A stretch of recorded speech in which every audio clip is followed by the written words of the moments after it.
The companies mentioned below are not being promoted in any way. They are referenced strictly as examples for this video. For more than a decade, investing felt almost effortless. From 2010 through 2021, the S&P 500 delivered annualized returns of roughly 14 to 15%, depending on the measurement window. According to data from the Federal Reserve and Standard & Poor's, it was one of the strongest sustained bull markets in modern history. Buy the dip wasn't strategy, it was reflex. But here we are in February 2026, and the backdrop looks very different. Valuations remain historically elevated. Federal debt has crossed 100% of GDP. Inflation is no longer collapsing back to 2%, and geopolitical friction is structurally higher. So here's the real question.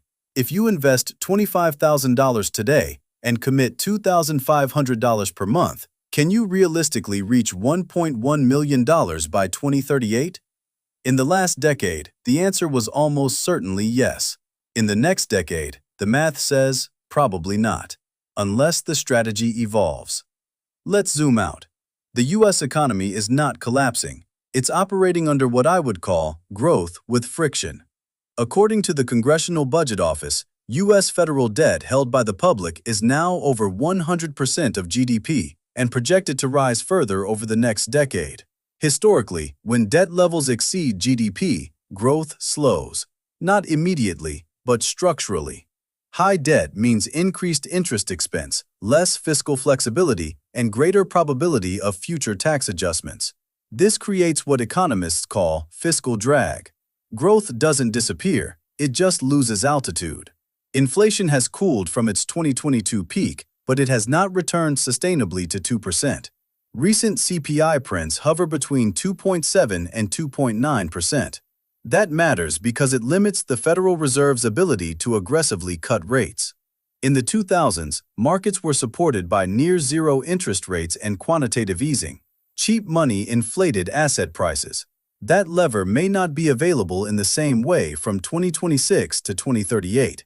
No cheap money, no automatic rescue. There is one wild card: artificial intelligence.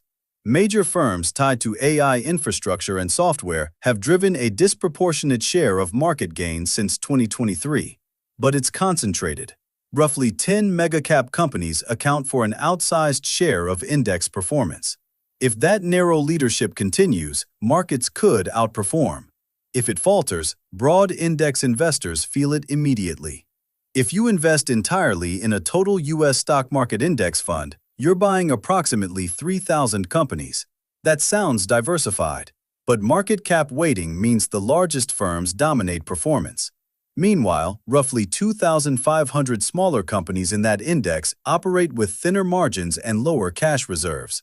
In a recession, they feel pain first. Professional forecasters have adjusted expectations. Several major investment firms are projecting 10-year annualized returns for U.S. equities in the 4 to 6% range. That is dramatically lower than the historical 10% narrative most investors rely on. This isn't pessimism, it's valuation math. When starting valuations are high, future returns compress. So let's stress test the numbers. Starting capital, $25,000. Monthly contribution, $2,500. Time horizon, 12 years, from 2026 to 2038. At a 10% annual return, compounded monthly, this portfolio reaches approximately $1.1 million. That's the assumption many online calculators quietly default to. Now, let's apply a 5% annualized return.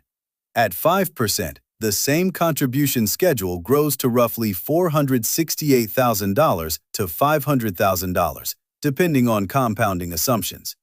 That's less than half the target.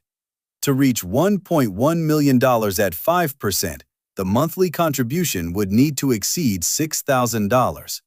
That's a radically different savings burden, and we haven't adjusted for inflation. If inflation averages 2.8%, then $1.1 million in 2038 has purchasing power closer to $800,000 in today's dollars. So the real question isn't, can I hit $1.1 million? It's, can I build a strategy that works if returns are cut in half? If forward returns are compressed, diversification becomes less about maximizing upside and more about protecting probability. One possible shift is to maintain the core of a total U.S. stock market index fund, preserving exposure to American innovation, but add international exposure and reintroduce bonds as a stabilizer. International developed markets currently trade at lower valuations than U.S. equities. Lower starting valuations historically imply higher forward returns. Meanwhile, aggregate bond yields now sit closer to 4 to 5% compared to the 1 to 2% environment of the 2000s. That changes their role. Bonds once again provide real income, portfolio volatility dampening, and liquidity during equity drawdowns. This isn't about chasing yield, it's about stabilizing compounding. If we enter a slower growth era, the recovery may not be smooth. It may be K-shaped. Some sectors accelerate, others stagnate. So what should investors do? First, don't stop buying. If markets experience a 20% drawdown, your $2,500 monthly contribution buys more shares. Compounding improves when volatility rises, assuming you stay invested. Second, liquidity is king. Maintain a cash buffer of at least 6 to 12 months of expenses. Forced selling during a downturn destroys long-term math faster than almost anything else. Third, diversify for probability. In the 2000s, you could swing for the fences. From 2026 to 2038, the smarter approach may be increasing the probability of reaching your goal, even if upside is slightly reduced. The American economy is resilient. Innovation continues. Productivity evolves. Capital flows. But the path to $1.1 million is no longer a straight line supported by zero-interest policy and expanding multiples. If you prepare for 5% returns and earn 10%, you outperform expectations. If you prepare for 10% and earn 5%, you fall short. Economic turmoil isn't the end of the story. It's simply a change in the price of admission.